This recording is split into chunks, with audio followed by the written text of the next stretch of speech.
దేవుని నామానికి మహిమ కలుగును గాక.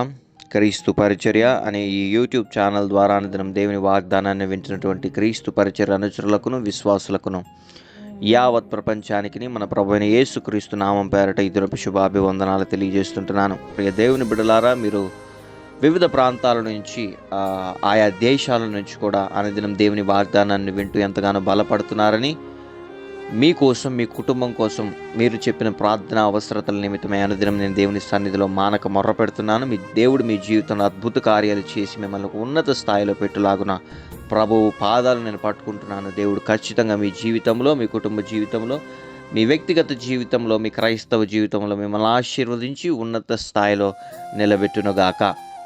ప్రియ దేవుని బిడ్డలారా, ఒక చిన్న గమనిక. క్రీస్తు పరిచర్య అనే మన యూట్యూబ్ ఛానల్ నుండి మేము ఎప్పుడు ఎవరిని ఏ ఆర్థిక సహాయం అర్జించింది లేదు.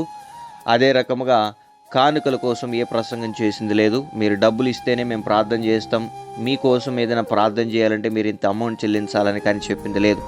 అటువంటి మాటలకి కానీ ఆ దుష్ప్రచారాలకు కానీ మీరు వాటిని విని ఇదిగో దేవుని నామాన్ని దుఃఖపరచొద్దని ప్రభు నామం పేరట నేను మిమ్మల్ని బ్రతిమలాడుకుంటున్నాను. ఎందుకు చెప్తున్నానంటే, ఈ మాట నేను ఈ సేవ దేవుని పిలుపుకై జరుగుతున్నటువంటి సేవ, కానీ డబ్బుల కోసమో లేకపోతే దేంట్లోనో ఏదో ఒక వాక్యం ద్వారా జనాల్లోకి రీచ్ అయిపోయేసి వాళ్ళ ద్వారా మనం డబ్బులు అర్జించుకోవాలన్న ఆశ ఎంత మాత్రం అయితే కాదు. మమ్మల్ని పిలిచిన దేవుడు నమ్మదగిన వాడు.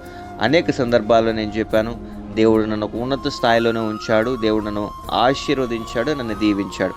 నాకంటూ ఒక ఉద్యోగం ఉంది, కానీ దేవుడు నన్ను పిలిచినప్పుడు ఆయన పిలుపుకు లోబడి నా ఉద్యోగాన్ని నేను చేసుకుంటూ ఈ సేవను కొనసాగిస్తున్నాను. ప్రియ దేవుని బిడ్డలారా, మీరు గమనించవలసిన విషయం ఏంటి అని అంటే, సేవలో అనేక రకమైన ఆటంకాలు వస్తాయి. మీరు అనుదినం మా కోసం దేవునికి తప్పక కనీసం ఒక 5 నిమిషాలను ప్రార్థన చేయాలనే ప్రభు నామం పేరట నేను మిమ్మల్ని బ్రతిమలాడుకుంటున్నాను. మరొకసారి గమనించండి, ఇప్పుడనే కాదు భవిష్యత్ కాలాల్లో కూడా క్రీస్తు పరిచర్య అనే ఈ యూట్యూబ్ మాధ్యమం నుండి మిమ్మల్ని ఎవరు ఏ ఆర్థిక సహాయము అర్జించరు. ఇంకా ప్రియ దేవుని బిడ్డలారా, వాక్య ధ్యానంలోకి మనం వెళ్ళిపోయినట్లయితే, ఈ దిన నా అంశం ఏదైతే ఉందో, అనేక సమస్యల చేత అలసిపోయి ఉన్నావా? సమస్యల చేత విసిగిపోయి ఎటు పోవాలో తెలియని స్థితిలో నువ్వు ఉన్నావా? ఈ సమస్యలు ఏదైనా అయి ఉండొచ్చు. ఒకవేళ నీకున్న అనారోగ్య పరిస్థితిని బట్టి ఎన్ని హాస్పిటల్స్ చుట్టూ తిరిగినా, ఎన్ని మెడిసిన్స్ వాడినా, ఎంత super speciality doctors, multi speciality హాస్పిటల్స్లో డాక్టర్ల దగ్గర నువ్వు కన్సల్టేషన్ తీసుకొని ఇదిగో వాళ్ళ దగ్గర నువ్వు మందులు వాడినా కానీ నీకు ఆరోగ్యం కలగట్లేదా?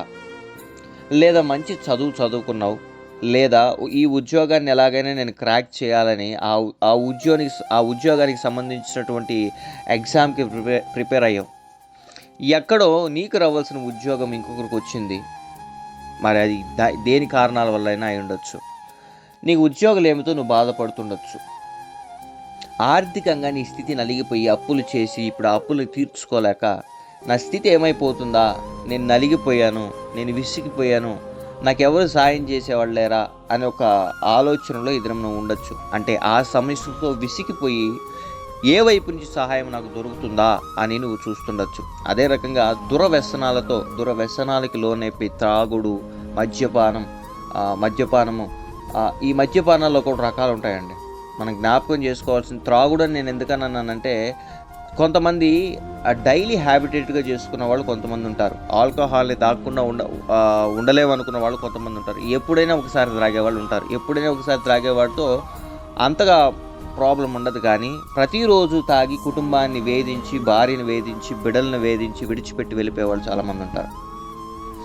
మద్యపానము ఆరోగ్యానికి హానికరం. అది ఆ బాటిళ్ళ మీద రాసి ఉంటుంది, మద్యం అమ్మే షాపుల దగ్గర రాసి ఉంటుంది. మనకు అది తెలియని విషయం అయితే కాదు. మద్యపానము కూడా బైబిల్లో ఎక్కువగా సేవించు వారు ఎవరైతే ఉన్నారో, ద్రాక్షారసము సేవించు వారితో నీవు తిరగకుమని సామెతల్లో ఉంటుంది. అటువంటి వారికి మాటలు నోట్లో నుంచి ఏమొస్తున్నాయో, ఎవరిని ఏమంటున్నారో, ఎందుకు అంటున్నారో కూడా తెలియదు. వాళ్ళు ఆ తాగిన మత్తులో ఏం చేస్తున్నారో కూడా తెలియదు. అందుకనే వీటన్నిటికీ దూరంగా ఉండి విముఖులై జీవించండి అని ఉంటుంది. అల్లరితో కూడిన ఆటపాటలతో కలిగి ఉంటుంది ద్రాక్షారసం అనేది. అందులో దుర్వ్యాపారం కలదు. కాబట్టి వాటి జోలికి నువ్వు పోబాక అని చెప్పి సామెతల గ్రంథంలో ఉంటుంది. ఈ రకంగా తాగుడికి బానిసలైపోయి ధూమపానానికి బానిసలైపోయి, ఇదిగో భయంకరమైనటువంటి వ్యభిచారానికి బానిసలైపోయి భార్యల్ని వదిలేస్తూ, లేదా భార్యలు కూడా కొంతమంది లేడీస్ కూడా ఈ మధ్యకాలంలో చూస్తుంటే ఎటు పోతుందో ప్రపంచం అనేది అర్థం కావట్లేదు. అనేక రకమైనటువంటి పరిస్థితుల్లో ఇరుక్కుంపోయేసి భర్తల్ని మోసం చేసే భార్యలు, భార్యల్ని మోసం చేసే భర్తలు, తల్లిదండ్రులను మోసం చేసే బిడ్డలు, ఓ రకమైనటువంటి గందరగోళమైన పరిస్థితుల్లో మనం మునిగిపోతుంటామండి. ఈ బిడ్డల్ని దేనికి కన్నామా అని తల్లిదండ్రులు ఏడ్చే స్థితికి తీసుకొస్తున్నారు. తల్లిదండ్రులు పడుతున్నటువంటి క్షోభను చూడలేక బిడ్డలు మా పరిస్థితి ఎప్పుడు మారుతుందా, మమ్మల్ని ఎవరు కాపాడతారా, మా జీవితాన్ని ఎవరు మారుస్తారు, మమ్మల్ని ఎవరు గట్టెక్కిస్తారని ఆలోచించే వాళ్ళు ఉంటారు. ఎటుపోయిన శ్రమలే, ఇరుకులు, ఇబ్బందులు, అవమానాలు. కొంతమంది ఉంటారండి, వాళ్ళకి ఎటువంటి దుర్వ్యసనాలు ఉండవు. ఎవరి ప్రేమను పొందలేక, ఎవరు వారిని ఆదరించేవారు లేక, ఆ హృదయం నలిగిపోయిన స్థితిలో, వేదనకరమైన స్థితిలో, ఇది ఎవరైనా మమ్మల్ని ప్రేమిస్తారా, మమ్మల్ని ఆదరిస్తారా అని చూసేవాళ్ళు ఉంటారండి. వాళ్ళకి అదొక సమస్య. ఉద్యోగలేమి ఒక సమస్య, వ్యాపారంలో నిందలు ఒక సమస్య, నమ్మిన వారు మోసం చేయడం ఒక సమస్య, బిడ్డలు సంతోషంగా ఉంటారని పెళ్లి చేస్తే వాళ్ళు గొడవలు పడి విడిపోయి కోర్టులో కేసుల వల్ల ఇదిగో తల్లిదండ్రులకి రక్త కన్నీరు, ఇదొక రకమైనటువంటి సమస్య. బిడ్డలకు వివాహాలు జరగట్లేదు, చేయి దాటిపోతున్నారు బిడ్డలు, వయసు అయిపోతుంది, మంచి సంబంధాలు రావట్లేదు, మా బిడ్డలని అన్యాయంగా లేనిపోని మాటలతో నిందిస్తున్నారు బయట వాళ్ళు, బంధుమిత్రులు. ఓ రకమైనటువంటి కన్ఫ్యూజన్ స్టేట్స్.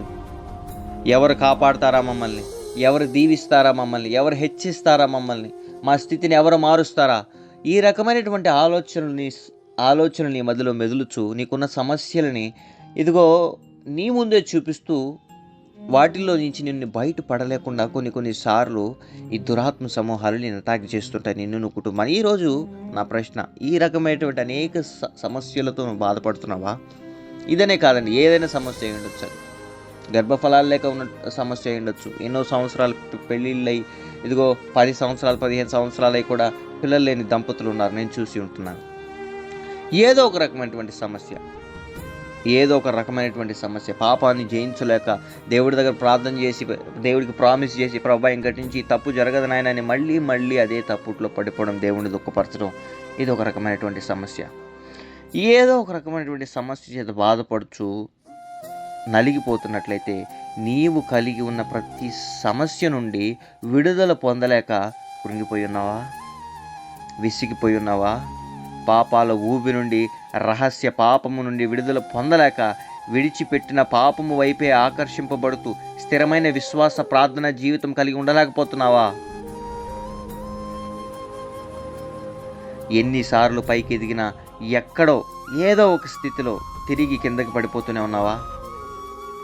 జీవితంలో కానీ, సేవలో కానీ, సంఘంలో కానీ, ఎక్కడో ఒక దగ్గర నాకంటూ దేవుడు ఒక స్థాయిని ఇచ్చాడు రయ్యా అనుకున్న ఆ స్థితిలోనే మళ్ళీ కిందకి పడిపోతున్నావా? ఓటమి నిన్ను వెంటాడుతుందా? శ్రమ నిన్ను వెంటాడుతుందా? హృదయం బద్దలయ్యే పరిస్థితులు నేను వెంటాడుతున్నాయా? వాక్యం చదవడానికి ఇంట్రెస్ట్ రావట్లేదా? ప్రార్థన చేయడానికి నీకు ఇంట్రెస్ట్ రావడం లేదా? సొమ్మసిల్లిపోయినావా? విసిగిపోయినావా? వేసారిపోయినావా? అయితే నీకు ఒక శుభవార్త, దేవుడు నీ బాధను చూచి ఉన్నాడు, నీ సమస్యను చూచి ఉన్నాడు, నీ పరిస్థితిని చూచి ఉన్నాడు. నువ్వు ఈ స్థితిలో ఉండి కారుస్తున్న కన్నీరు ఏదైతే ఉందో ఆయన చూచి ఉన్నాడు. ఇది నేనంటున్న మాట కాదండి. నిర్గమకాండము 3వ అధ్యాయం 7వ వచనంలో ఈ రకంగా లిఖింపబడి ఉంది. నా ప్రజల బాధను నిశ్చయముగా నేను చూచి తిని, వారు పెట్టిన మొరను వింటిని, వారి దుఃఖములు నాకు తెలిసే ఉన్నవి. నీ దుఃఖములు దేవునికి తెలిసి ఉన్నాయి. ఆనాడు ఇశ్రాయేలు ప్రజలు వెట్టి చాకరీ చేస్తూ ఏ మొరనైతే పెట్టారో, ఏ కన్నీరునైతే కార్చారో, అయా దేవా మా పరిస్థితిని చూడయా, మమ్మల్ని కనికరించయ్యా, మమ్మల్ని లేవనెత్తయ్యని ఎంతమంది అయితే ఆ మొర పెట్టారో, మోషేతో మాట్లాడుతూ ఈ మాట సెలవిస్తాడు దేవుడు, నా ప్రజల బాధను నేను నిశ్చయముగా చూచి తిని. ఈ దినాన దేవుడు నీతో మాట్లాడుతున్నాడు. నీ బాధని దేవుడు నిశ్చయముగా చూచాడు. ప్రియ దేవుని బిడ్డలారా, నీవు కార్చిన కన్నీరు, రహస్యముగా నీవు పెట్టిన మొర, ఇదిగో నీ ఆర్థిక స్థితిని బట్టి నువ్వు నలిగిపోయి ఏడ్చిన ఏడ్పు, ఇదిగో ఎంతోమందికి సహాయం చేసావు, ఎంతోమందిని ప్రేమించావు, ఎంతోమందికి నీ చేత్తో డబ్బిచ్చావు, సాయం చేసావు. ఈ దినాన్ని అందరూ విడిచిపెట్టేశారా బిడ్డ నిన్ను? ఈ దినాన్ని అందరూ గాయపరిచేశారా బిడ్డ నిన్ను? నేను చేయని నేరం నీ మీద మోపి నీ హృదయాన్ని బద్దలయ్యే స్థితిలోకి తీసుకొచ్చారా బిడ్డ? కృంగిపోవద్దు నాన్న, మనకి యేసయ్య ఉన్నాడు. అందరూ విడిచిపెట్టేసినా యేసయ్య విడిచిపెట్టాడు బిడ్డ. నువ్వు కార్చిన కన్నీరు ఏదైతే ఉందో అది నిష్ఫలము కానేరదు. దేవుడు ఒక దినం నిన్ను ఉన్నత స్థాయిలో ఉంచుతాడు బిడ్డ. గమనించండి, నా జీవితంలో అనేక మందిని నేను సహాయం చేశాను. అనేక మందిని ఈ చేత్తో నా కష్టార్జితంలోంచి సహాయం చేశాను. అనేక మందికి వారున్న స్థితిలో నుంచి వాళ్ళని బయటికి తీసుకొచ్చాను. వాళ్ళందరినీ నా వారు అనుకున్నాను. అనేక మందికి యేసు ప్రేమను చూపించాను. కానీ ఒక దినాన్ని అందరూ విడిచిపెట్టి వెళ్ళిపోయారు బిడ్డ. నన్ను ఒంటరిని చేసేసారు. నేను ఎవరి ప్రేమ కోసమైతే పరిగెత్తానో ఎవరి ప్రేమను పొందలేకపోయాను. ఎవరు నన్ను ప్రేమించలేదు. నా అవసరాన్ని కోరుకున్నారు తప్పనిస్తే, నా సహాయాన్ని కోరుకున్నారు తప్పనిస్తే, నా స్థితి బాగలేని సందర్భం వచ్చినప్పుడు ఎవరు నా పక్షాన్ని నిలబడలేదు బిడ్డ. అందరూ విడిచిపెట్టి వెళ్ళిపోయారు. కానీ నా దగ్గరికి చేరిన ఆ యేసయ్య ప్రేమ నన్ను ఆదరించింది, నన్ను ఓదార్చింది, నన్ను ఈ స్థాయికి తీసుకొచ్చింది. ప్రియ దేవుని బిడ్డలారా, గమనించాలి. మనుషులు వస్తారు, వెళ్ళిపోతారు బిడ్డ. మనుషుల మీద నమ్మకాలు పెట్టుకోవద్దు. మనుషులు మీరు ప్రేమించొద్దని నేను అనట్లేదు. మీ ప్రేమను చూపించండి. కానీ మీ సహవాసం ఎప్పుడు వాళ్ళతో ఎంతవరకు ఉండాలో అంతవరకే మీరు నిర్ణయించుకోండి. ఈరోజు నువ్వు సొమ్మసిల్లిపోయి ఉండొచ్చు, విసిగిపోయి ఉండొచ్చు, వేసారిపోయి ఉండొచ్చు. ప్రభా, ఏంటిది నాన్న నాకు ఈ సమస్య? ఎందుకు ప్రభా ఈ రకమైనటువంటి దుఃఖం, మానసికమైన వేదన నాకు, నా బిడ్డలకి, నా కుటుంబానికి? మేమేం పాపం చేసాం ప్రభా? మాకెప్పుడు ఇందుట్లో నుంచి విడుదల కలుగుతుందని నువ్వు దేవుణ్ణి ప్రార్థిస్తున్నట్లయితే నీకు ఒక శుభవార్త. యెషయా గ్రంథం 40వ అధ్యాయం 29వ వచనంలో ఈ మాటలు ఉంటుంది. సొమ్మసిల్లిన వారికి బలమిచ్చువాడు ఆయనే, శక్తిహీనులకి బలాభివృద్ధి కలుగు చేయువాడు ఆయనే. శక్తిహీనత పరిస్థితుల్లో ఉన్నట్టు నీ ఆరోగ్యం అంతా క్షీణించిపోయి, శక్తి అంతా నశించిపోయి, ఇక ఎందుకు ప్రభా నువ్వు అడుగుతున్నట్లయితే దేవునికి శక్తిని అనుగ్రహించబోతున్నాడు. నీ ఆరోగ్యాన్ని, నీ అనారోగ్య పరిస్థితిని కొట్టివేసి పరిపూర్ణ స్వస్థతని నీకు అనుగ్రహించబోతున్నాడు. సొమ్మసిల్లిపోయిన నీ జీవితానికి బలమునివ్వబోతున్నాడు. ఆయనంట అలసి ఉన్న వారి ఆశను తృప్తిపరిచే దేవుడండి. అలసి ఉన్న వారి ఆశను తృప్తిపరిచే దేవుడు. నువ్వు విసిగిపోయి, నలిగిపోయి, వేసారిపోయి ఓ మూల కూర్చుని గువ్వ ఏడ్చినట్లు ఏడుస్తావే, అయ్యా నాకు నీవు తప్పనిస్తే దిక్కెవరున్నారు ప్రభా? నీవు కూడా నన్ను జ్ఞాపకం చేసుకోకపోతే ఇక నన్ను ఎవరు కాపాడతారు నాయన? నువ్వు ఏడ్చిన ఏడుపులు ఉన్నాయి చూసావు, అవి ఏవి ఎక్కడికి నిష్ఫలం కాలేదు ప్రియదేవుని బిడ్డ. దేవుడు నిన్ను జ్ఞాపకం చేసుకోబోతున్నాడు. నీ పరిస్థితిని మార్చబడుతున్నాడు. నీ పరిస్థితి మార్చబడబోతుంది. ఎటు పోయినను శ్రమతో, ఇరుకుతో, సమస్యతో, ఇబ్బందితో బాధపడుతున్న, నలిగిపోతున్న నీ జీవితాన్ని దేవుడి దినాన్ని చూచి ఉన్నాడు. నీ స్వరము, నీ ప్రార్థన ఆయనకి వినబడి ఉన్నది. నిశ్చయముగా నీ మొరను ఆయన విని ఉన్నాడు. నీ బాధలు ఆయనకి తెలిసి ఉన్నవి. దేవుడు నిన్ను విడిపింపబోతున్నాడు ఆ పరిస్థితులన్నిటి నుండి. నిట్టూర్పులతో నీవు పెట్టిన మొర దేవుని ఎదుగు చేరింది. సొమ్మసిల్లి కృంగిపోయి కృషించిపోతూ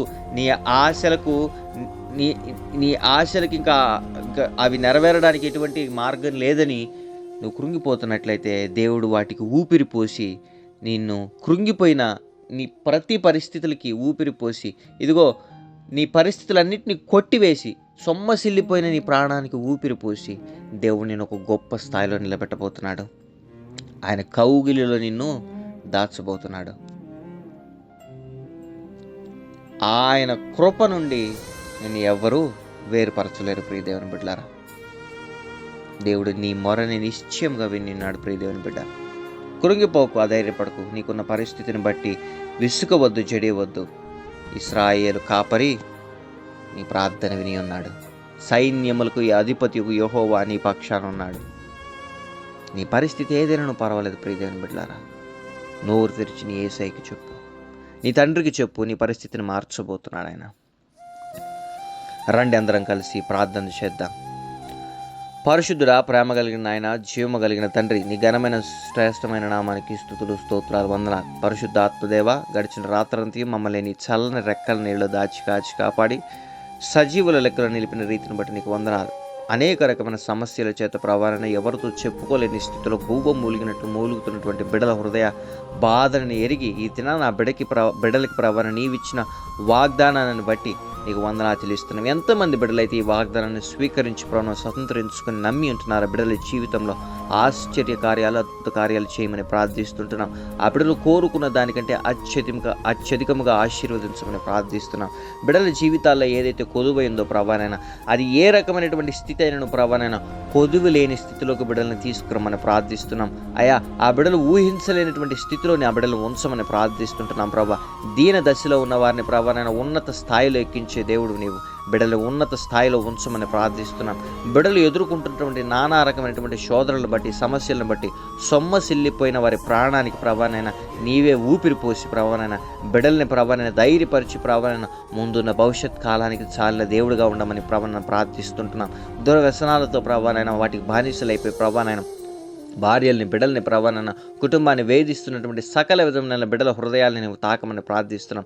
మద్యపానం నుండి, ధూమపానం నుండి, వ్యభిచారం నుండి ప్రభానైనా, పాపం నుండి, జోదం నుండి ప్రభానైనా ఇదిగో ప్రభానైనా బిడ్డలను విడిపించి ప్రభానైనా కుటుంబాలకి ప్రభానైనా నీవే ప్రభానైనా బిడ్డలను సాక్షులుగా మార్చమని ప్రార్థిస్తున్నాం. సంఘాలకి సాక్షులుగా, నీకు సాక్షులుగా బిడ్డల కుటుంబాన్ని నిలబెట్టమని ప్రార్థిస్తున్నాం. చదువులో వైఫల్యాలు ఎదుర్కొంటూ ప్రభానైనా మంచి చదువుకొని కూడా ఉద్యోగాలు లేక బాధపడుతున్న బిడ్డలకి మంచి ఉద్యోగాలను అనుగ్రహించండి. బిడ్డలు ఎంతమంది అయితే ఎన్నిసార్లు పరీక్షలు రాసినా ఫెయిల్ అయిపోతుంటున్నారో ఆ బిడ్డలకి ప్రభాని ఈసారి ప్రభాని ఘన విజయాన్ని అనుగ్రహించమని ప్రార్థిస్తుంటున్నాం. మరి అదే రకంగా అనారోగ్య పరిస్థితులతో బాధపడుతున్న బిడ్డలకి సంపూర్ణ ఆరోగ్యాన్ని, బలాన్ని, శక్తిని అనుగ్రహించండి. అది క్యాన్సర్ ప్రభానైనా, టీబీ, లంగ్స్ ప్రాబ్లం ప్రభానైనా, కిడ్నీస్ ప్రాబ్లం ప్రభానైనా, ఫైబ్రాయిడ్, థైరాయిడ్ ప్రభానైనా, షుగర్, బీపీ ప్రభానైనా, ఆస్తమా ప్రభానైనా, ఇదిగో ప్రభానైనా హెచ్ఐవి కానివ్వండి ప్రభానైనా నానా రకమైనటువంటి అనారోగ్య పరిస్థితులకి ఇప్పుడే నార్మల్ రిపోర్ట్స్ వచ్చును గాక. బిడ్డలు దీర్ఘకాలికంగా ఎన్ని హాస్పిటల్స్ తిరిగిన ప్రభానైనా రోగాల్లాగా ఆ బిడ్డల జీవితాల్లో ఉండి ఆ బిడ్డల శరీరాన్ని నాశనం చేసిన దురాత్మలు కాలిపోవును గాక. బిడ్డలకి సంపూర్ణమైన స్వస్థత కలుగును గాక. మరి ఎంతమంది అయితే ప్రభాన విధవరాళ్ళు ప్రభాన భర్తలను కోల్పోయి కుటుంబాన్ని పోషించుకోలేక ప్రభాన దీన దశలో ఉండి కృంగిపోయి నీ వైపు చూస్తుంటున్నారు. ఏలి అని ప్రభాన సారేపతి విధవరాలు ఏ రకంగా ప్రభాన ఆదరించినప్పుడు ఆ విధవరాల కుటుంబాన్ని ఆశీర్వదించినావో అదే రకముగా ప్రతి కుటుంబాన్ని ప్రభాన ఇదిగో ప్రభాన కుటుంబ పెద్దను కోల్పోయిన ఆ కుటుంబం ఏదైతే ఉందో ప్రభాన ఆ కుటుంబాన్ని ఆశీర్వదించమని ప్రార్థిస్తున్నాం. వాళ్ళ ఇంట్లో ఏది కొదువు ఉంటే దాన్ని ప్రభాన ఇదిగో విస్తారంగా నీవు ఆశీర్వదించి ఆ బిడ్డలు సమృద్ధిగా ప్రభాన ఉండునట్లుగా బిడ్డలను కాపాడమని ప్రార్థిస్తున్నాం. ఆ కుటుంబాలకి ఎటువంటి అపాయం రాకుండా కాపాడమని ప్రార్థిస్తుంటున్నాం. ప్రభా నీకు వందనాలు. మరి ఎంతమంది అయితే ప్రభానైనా బిడ్డలు విదేశీయానం కోసం ప్రయత్నం చేస్తున్నారు, ఆ బిడ్డలకు అందరికీ ప్రభాన సఫలీకృతమైన ప్రభానైనా ఇదిగో ప్రయత్నాలు సఫలీకృతను అనుగ్రహించండి. ఎటువంటి ఆటంకాలు లేకుండా బిడ్డల్ని కాపాడండి. అక్కడ నుండి ప్రభానైనా విదేశాల నుండి భారతదేశానికి రావాలని ప్రయత్నిస్తున్న సకలమైన బిడ్డలకి ప్రభాన సకల విధములైన బిడ్డలకి క్షేమకరమైన ప్రయాణ మార్గం అనుగ్రహించమని ప్రార్థిస్తుంటున్నాం. మరి అదే రకంగా ప్రభానైనా సేవలు ఆటంకాలని, వైఫల్యాన్ని ఎదుర్కొంటే ఎంతమంది అయితే బాధపడుతుంటున్నారో ప్రభానైనా ఆ బిడ్డలందరికీ సహాయ సహకారాన్ని అనుగ్రహించి బిడ్డల్ని కాపాడండి. ప్రభానైనా ఆ బిడ్డలో సేవల ఆటంకాలు కలిగిస్తున్న దురాత్మ చీకటి అంధకార సమూహాలని లయపరచమని ప్రార్థిస్తుంటున్నాం. వివాహ సంబంధాల కోసం ఎదురు చూస్తున్న బిడ్డలకి ప్రభాన నీ చిత్తంలో మంచి వివాహాలను అనుగ్రహించమని ప్రార్థిస్తున్నాం. ఘనంగా బిడ్డలకు వివాహాలు జరుగునట్లుగా ఆ బిడ్డలకు వివాహాలు జరగనీయకుండా ప్రయత్నిస్తున్నటువంటి సకల విధమైన దురాత్మ చీకటి అంధకార సమూహాలని కాల్చివేసి బిడ్డలందరూ సంతోషంగా ఉండనట్లుగా బిడ్డలను కాపాడమని ప్రార్థిస్తుంటున్నాం. మరి అదేవిధంగా ప్రభానైనా ఈ దినమున ఆయా ప్రయాణ మార్గంలో బయలుదేరి వెళ్తుంటున్న సకల విధములైన ప్రభాన పరిస్థితుల్లో ఉన్నటువంటి బిడ్డలకి ప్రభాన క్షేమకరమైన ప్రయాణ మార్గం అనుగ్రహించి బిడ్డల్ని చేరవలసిన గమనానికి చేరు పర్యంతరం బిడ్డల్ని కాపాడండి. దారిలో పొంచి ఉన్నటువంటి సకల విధమైన దురాత్మ చీకటి అంధకార సమూహాలని యేసు నామములో లయపరచమని ప్రార్థిస్తుంటున్నాం. మరి సమస్త విధమైన పరిస్థితిని ఆధీనంలో తీసుకోమని ప్రార్థిస్తుంటున్నాం. ప్రభా ఈ క్రీస్తు పరిచర్ను ఆదరిస్తున్న ప్రతి బిడ్డని ప్రభానైనా నూరంతలుగాను ప్రభాన ఫలించున్నట్లుగా బిడ్డల కుటుంబాలను ఆశీర్వదించమని ప్రార్థిస్తుంటున్నాం. మరి అదేవిధంగా ప్రభానైనా ఎంతమంది అయితే ప్రభానైనా బిడ్డల ప్రభానైనా నీ ఆత్మ కోసం నీ సేవ చేయాలని ప్రభాన తాపత్రయం కలిగి ఉన్నారో అటువంటి బిడ్డలను ఆశీర్వదించి బలపరిచి కాపాడి నీ సేవలో బహుబలంగా వాడుకున్నట్లుగా బిడ్డల్ని ప్రభానైనా అభివృద్ధి చేయమని ప్రార్థిస్తుంటున్నాం. నీ ఆత్మతో నింపి నడిపించి అపోస్తులు చేసినటువంటి సేవ చేయులాగా బిడ్డలను ఆశీర్వదించండి, కాపాడండి, దీవించండి. మరి అదే రకంగా ప్రభావం ఎంతమంది అయితే ప్రభావం యూట్యూబ్ ఛానల్ లైక్ చేస్తున్నారో అనేక మందికి ఈ ప్రభావం అనుదిన వాగ్దానాన్ని షేర్ చేస్తున్నారు. ఆ బిడ్డల కుటుంబాలను కూడా దర్శించి కాపాడమని ఈ దిన దీవెలతో మమ్మల్ని నింపి నడిపించమని మా దేశం మీదను, మా రాష్ట్రాల మీదను, మా ప్రభుత్వాల మీదను చల్లని చూపించి కనికరించి కాపాడమని స్తుతి ఘనత మహిమ ప్రభావానికి ఆరోపిస్తూ యేసయ్య అతి పరిశుద్ధమైన నామమున ఈ ప్రార్థన విన్నపములు అడిగి పొందుకున్నాం మా ప్రియ పరలోకపు తండ్రి. Amen, amen, amen. Praise the Lord. May God bless you all.